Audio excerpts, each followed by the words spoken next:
আগবঢ়াইছোঁ এটি বিশেষ অনুষ্ঠান আমাৰ প্ৰাণৰ ভূপেন হাজৰিকা।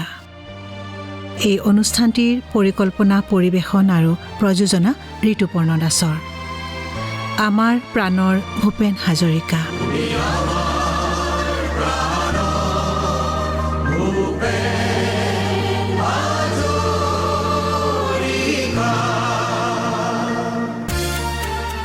আমাৰ প্ৰাণৰ ভূপেন হাজৰিকাৰ আদৰৰ শ্ৰোতা, আপোনাক নমস্কাৰ। আজিৰ খণ্ডটিত আমি আপোনালোকলৈ বুলি আগবঢ়াবলৈ লৈছোঁ আকাশবাণী গুৱাহাটী কেন্দ্ৰৰ সোণালী জয়ন্তী বৰ্ষ উপলক্ষে বিশেষভাৱে প্ৰযোজনা কৰা এটি অনুষ্ঠান সুৰৰ পানচৈৰ এটি খণ্ড। এই খণ্ডটিত ডক্টৰ ভূপেন হাজৰিকাই দুটি বিশেষ গীত, এই গীত দুটিৰ নেপথ্য কথাৰ সৈতে আমাৰ ষ্টুডিঅ'ত বাণীবদ্ধ কৰিছিল। সেয়া আছিল 1997 চনৰ 23 জুলাই। পাহাড় ভয়ামৰ সংগম থলিতে বন্ধু এজন মোৰ আসিলে এদিন, ৰোদালিৰে ভৰা সেই সোণালী সুদিন। লগতে শিল্পীগৰাকীৰ সৈতে হোৱা এটি কথোপকথনৰ নিৰ্বাচিত অংশ।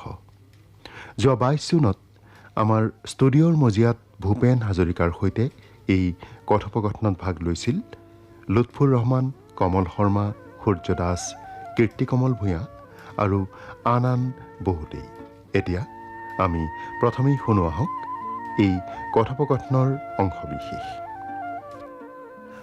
ভূপেন, আপুনি যেটা গীতত সুৰ কৰে ৰাগৰ প্ৰতি বেছি মন দিয়ে নে লোকসংগীতৰ প্ৰতি মন দিয়ে নে কোনটো?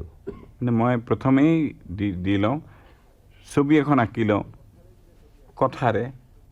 কিন্তু কথাৰে যেতিয়া ছবি আঁকো তেতিয়া ক'ব নোৱাৰোঁ কিয় এটা সুৰৰো ছবি আহে, তেতিয়া ছন্দ আহি যায়। গতিকে সমান্তৰালভাৱে দুইটা আহিলে মই তাক গানত পৰিণত কৰি থৈ দি পিছদিনা তাক ঘঁহি মাজি আৰম্ভ কৰোঁ। দাদা, প্ৰতিটো গীতৰ এটা ইনবিল্ট সুৰ আছে, এই কথা বিশ্বাস কৰে নকৰে? কৰোঁ। ইনবিল্ট সুৰ আছে মানে মিটাৰ আৰু কণ্টেণ্ট, বিষয়বস্তুটোৰ ভিতৰৰ ভাৱটোৰ লগত এটা পাৰ্টিকুলাৰ সুৰ অলৰেডি ইনবিল্ট আহিয়ে যায়। তাকে সমান্তৰালভাৱে অহা বুলি কওঁ আমি, যিবিলাকে একেলগে লেখোঁ, সুৰো দিওঁ, গাওঁ। এইবিলাক বৰ বেছি মানুহ নাথাকে, ভগৱানে কেইজন মানুহ বনায়। গতিকে তাত ইনবিল্ট যে থাকে, এটা কথাতেই ইনবিল্ট সুৰ থাকে, ছন্দ থাকে। সেইটো নিৰ্ভৰ কৰিব তুমি কি ছন্দত তুমি গানটো লিখিলা। গতিকে আমাৰ খুব দিগদাৰী লাগে, আমাৰ ভীষণ খঙাখঙি হয়। জাভেদ আখতাৰে লেখে, ভূপেন হাজৰিকাই সুৰ দিয়ে, ভূপেন হাজৰিকাই লেখেও, গানো লেখে। গতিকে ই তেৰি বেৰি কৰিব নোৱাৰিব যে মানে ওস্তাদি মাৰিব নালাগে, মেৰা নাম আও তো তেৰা নাম যাও, তো মোৰ কাৰণে লিখিব নোৱাৰে তেওঁ। আৰু ভূপেন দা, ভাৱটোৱেও ইনবিল্ট সুৰটো বহন কৰে নেকি? অঁ, ভাৱৰ লগতো কেনেকুৱা ভাৱটোৱেও। আৰু যদি কোনোবা এজন পাৰফৰ্মিং আৰ্টিষ্ট হয় তেতিয়া গুণগুণাই গাই পেলাই এনেকৈ নিদিব, এনেকৈ দিওঁ। সেই কণ্ঠৰ কেপাচিটি যিটো, সেইটোও নিৰ্ভৰ কৰে, সেইটোও যোগদান দিয়ে in shaping the tune, final tune. যে এইটো মুকেশেহে গাব পাৰিব। যদি মুকেশে গাব লাগে তেতিয়াহ'লে মুকেশে গাব পৰা ধৰণৰ সুৰ দিব লাগিব। কাৰ কণ্ঠ কিমান ওপৰলৈ যাব পাৰিব, কিমান অৱৰোহণ কৰিব পাৰিব। গতিকে চাৰিওফালে ভাবি চিন্তি এটা ফাইনেলাইজড এটা গান ঠিক কৰা বহুতো প্ৰচেছৰ মাজেদি যাব লাগে। এতিয়া আপুনি ভাৰতীয় ৰাগ সংগীতৰ ওপৰত ভিত্তি কৰি কিমান গীত কৰিছে? মই এনেই গোটেই জীৱনটোতে বেছি গানেই লেখা নাই। যিকেইটা লিখিছোঁ সেইকেইটা বুৰঞ্জী হৈ পেলাই, এতিয়া পুৰণি নহয়, এতিয়াও নহয় পুৰণি। গতিকে সেইটো কথা বেলেগ। তুমি কি কৈছা ৰাগত এতিয়া স্নেহে আমাৰ শত শ্ৰাৱণৰ ৰাগত কৰিছোঁ নতুন নিমাতি নিয়ৰৰে কেদাৰত কৰিছোঁ আচ্ছা কেদাৰত দিছোঁ তাৰপিছত এনেকৈ ক'ত দিয়া নাই মানে চববিলাক যিবিলাক চিৰদিনীয়া গান হৈছে তাত প্ৰায়বিলাকতে ক'লোঁ নহয় যে হোৱাট ইজ এই যে প্ৰণয় ৰায় যে সুধিছিলে মই কৈছিলোঁ যে সদায় মোৰ ইণ্ডিয়ান ক্লাছিকেল মিউজিক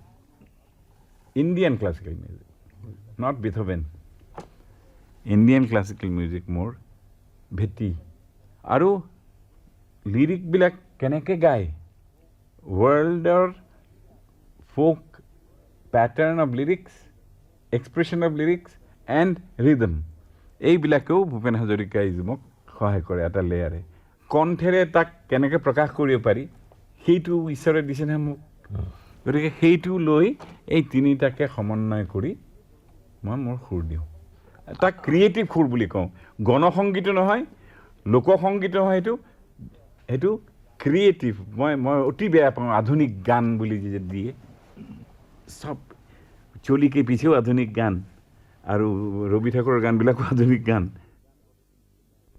গতিকে এই আধুনিক গান কথাটো নিৰি যদি কাব্যিক গান বা ক্ৰিয়েটিভ সৃজনী প্ৰতিভামূলক কিবা এটা শব্দ লাগে আৰু এইটো ঠিক যে অসম আৰু বংগদেশতহে আধুনিক গান বাচি আছে পৃথিৱীত ক'তো নাই সুগম সংগীত শব্দটো কেনে লাগে সুগম সংগীতটো খুব ভাল লাইট মিউজিকৰ সুগম সংগীতটো খুব ভাল অতি সুন্দৰ বংগদেশ আৰু অসমে লৈছিলে এইটো অল ইণ্ডিয়া ৰেডিঅ'ৰ এটা মিছন আছিলে সুগম সংগীত আৰু এইটো মই এতিয়া ভাবোঁ যে চব ক্ৰিয়েটিভ আধুনিক গানবিলাকক সুগম সংগীত গোৱাই ভাল হৈছে দাদা এইখিনি এটা সংগীতৰ যেতিয়া কথা চলিয়ে আছে এটা প্ৰশ্ন সুধিবলৈ বিচাৰিছোঁ লেহলৈ যেতিয়া মই এবাৰ ফুৰিবলৈ গৈছিলোঁ ক'লৈ 17,000 ফুট ওখ কোৱা তাৰ এটা গলিত আপোনাৰ এই বিখ্যাত যিটো গান বুকু হম হম কৰে বাজি থকা শুনিছোঁ মনটো তেতিয়া বৰ আনন্দৰে ভৰি পৰিছিলে ভূপেন দাৰ গান লেহ অঞ্চল ভাবিব নোৱাৰা কথা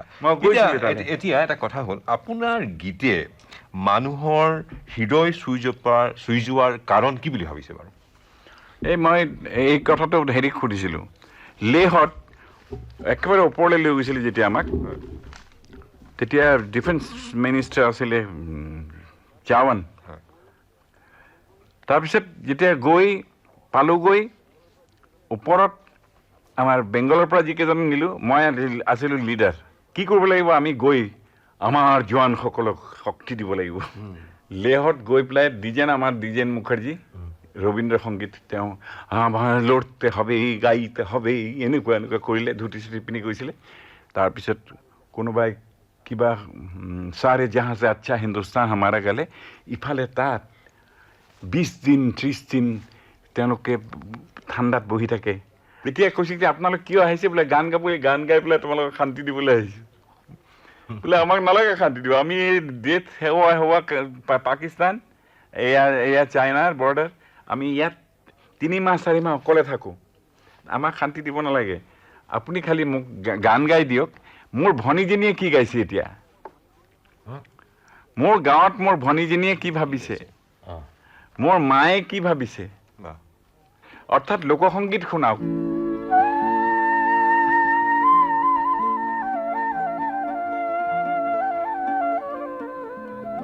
এইবাৰ শুনো আহক গীত দুটি প্ৰথম গীত ৰ'দালিৰে ভৰা সেই সোণালী সুদিন একেলগে খেলা পুৱা গধূলি বেলা পাহাৰ ভৈয়ামৰ সংগম থলিতে বন্ধু এজন মোৰ আছিলে এদিন ৰ'দালিৰে ভৰা সেই সোণালী সুদিন একেলগে খেলা পুৱা গধূলি বেলা একেলগে খেলা পুৱা গধূলি বেলা এই শান্ত পাহাৰ এই ধনী নিজৰা একেলগে বজালো যে বীণ সোণ সৰি পৰা সোণালী সুদিন সৰি পৰা সোণালী সুদিন ৰদালিৰে ভৰা সেই সোণালী সুদিন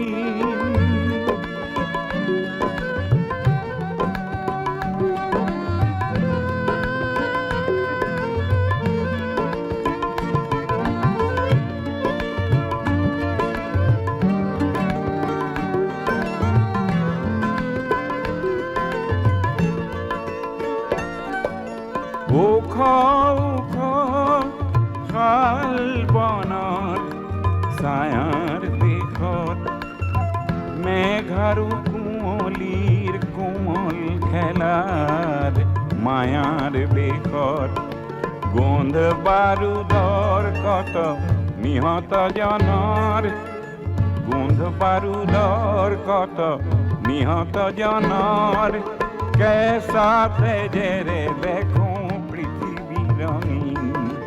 কেঁচা তেজেৰে দেখোঁ পৃথিৱী ৰঙীন কিনিবা উৰি গ'ল সোণালী সুদিন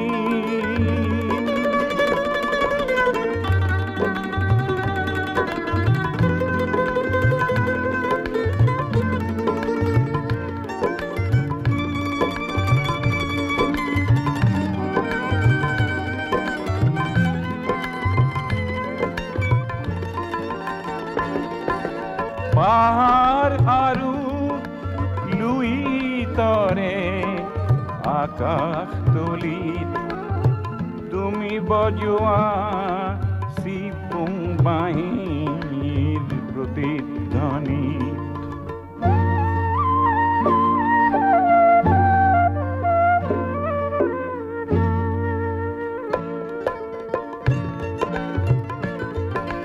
পাহাৰ আৰু লুই তৰে আকাশ তলিত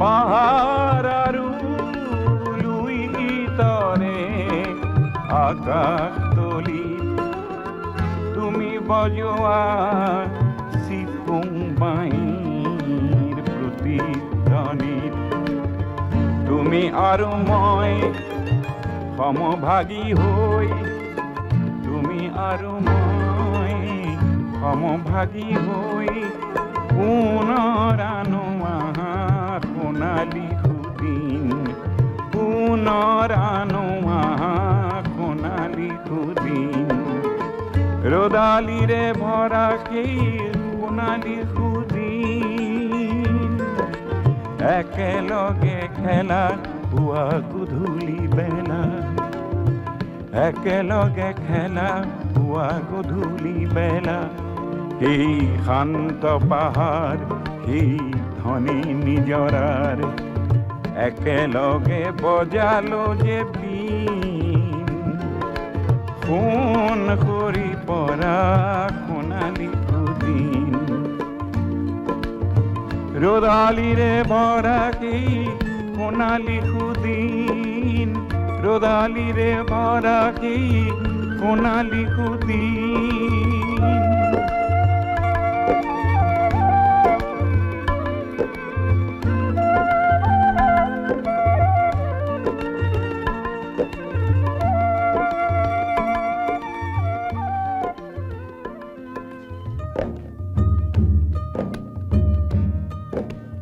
এইবাৰ আগবঢ়াইছোঁ ভূপেন হাজৰিকাৰ কণ্ঠৰ দ্বিতীয়টি গীত ঢাক ঢাক ঢাক ঢাক ঢাকেই বজালি লাখ লাখ তহঁত থাকিও একো নাপালি ঢাক ঢাক ঢাক ঢাক ঢাক ঢাক ঢাক ঢাক ঢাকেই বজালি লাখ লাখ তহঁত থাকিও একো নেপালি ঢাক ঢাক ঢাক ঢাক ঢাক ঢাক ঢাক ঢাক ঢাকেই বজালি লাখ লাখ তহঁত থাকিও একো নেপালি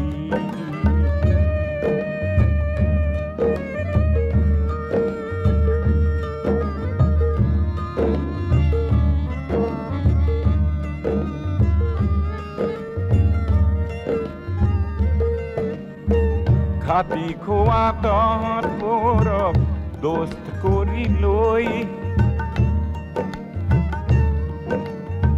খাতি খোৱা তহঁতবোৰক দোস্ত কৰি লৈ কুবুদ্ধিৰে দৈত্যবোৰে তেজ শুহি লয় যুগে যুগে ঠগ খায়ো নুবুজা হলি লাখ লাখ তহঁত থাকিও একো নেপালি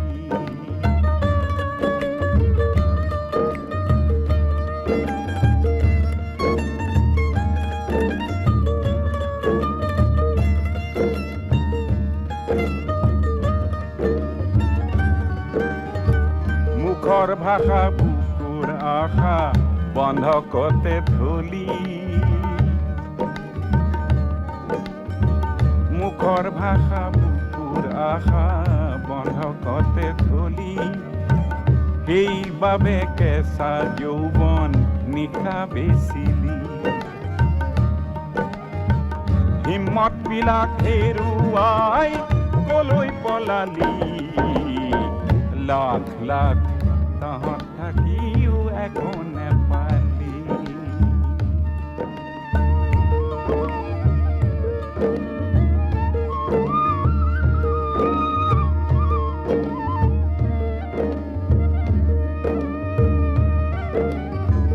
ভেড়াৰ পালৰ দৰে আজি বাচি আছ কিয় ভেড়াৰ পালৰ দৰে আজি বাচি কিয় আছ এন্ধাৰ এন্ধাৰ গলিৰ মাজত খন গনিছ ভেড়া নহৈ তেজাল ঘোঁৰা কিয় নহলি লাখ লাখ তহঁত থাকিও একো নেপালি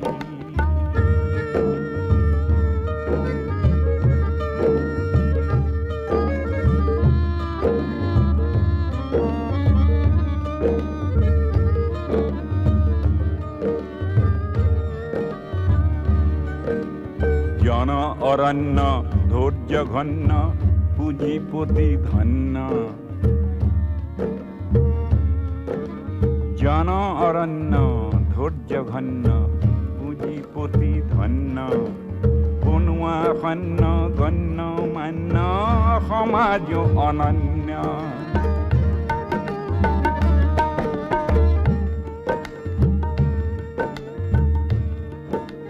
জন অৰণ্য ধৈৰ্য ঘন্য পুঁজিপতি ধন্য বনোৱা সন্য গণ্য মান্য সমাজ অনন্য মুখা পিন্ধা বৰ মানুহক প্ৰণাম কৰিলি নাই নাই নাই তোৰ ইজ্জত বেচিলি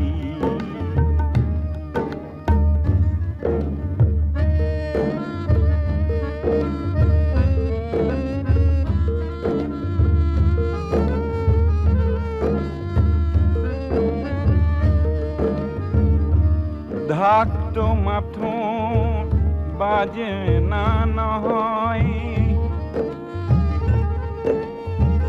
ঢাকটো মাথো বাজে না নহয় ঢাক তহঁতৰ অস্ত্ৰ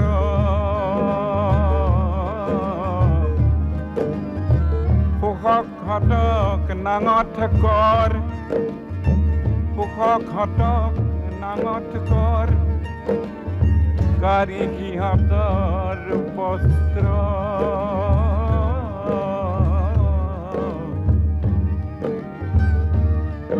এক নতুন সমাজ গঢ়িবলৈ পণ কৰিলি জাগ জাগ জাগ জাগ এক নতুন সমাজ গঢ়িবলৈ পণ কৰিলি জাগ জাগ জাগ জাগ তেজাল ঘোঁৰাৰ চিঞৰ মাৰিলি জাগ জাগ জাগ জাগ তেজাল ঘোঁৰাৰ চিঞৰ মাৰিলি নতুন সমাজ গঢ়িবলৈ পণ কৰিলি ইমানপৰে আকাশবাণী গুৱাহাটী কেন্দ্ৰৰ সোণালী জয়ন্তী বৰ্ষ উপলক্ষে বিশেষভাৱে প্ৰযোজনা কৰা অনুষ্ঠান সুৰৰ পাণচৈৰ বাবে ডক্টৰ ভূপেন হাজৰিকাই 1997 চনৰ 23 জুলাইত নেপথ্য কথাৰ সৈতে শ্ৰোতা সমাজৰ বাবে আগবঢ়োৱা দুটি বিশেষ গীতৰ পুনৰ প্ৰচাৰ আপোনালোকলৈ বুলি আগবঢ়ালোঁ। অহা খণ্ডত পুনৰ লগ পাম। নমস্কাৰ।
আমাৰ প্ৰাণৰ ভূপেন হাজৰিকা।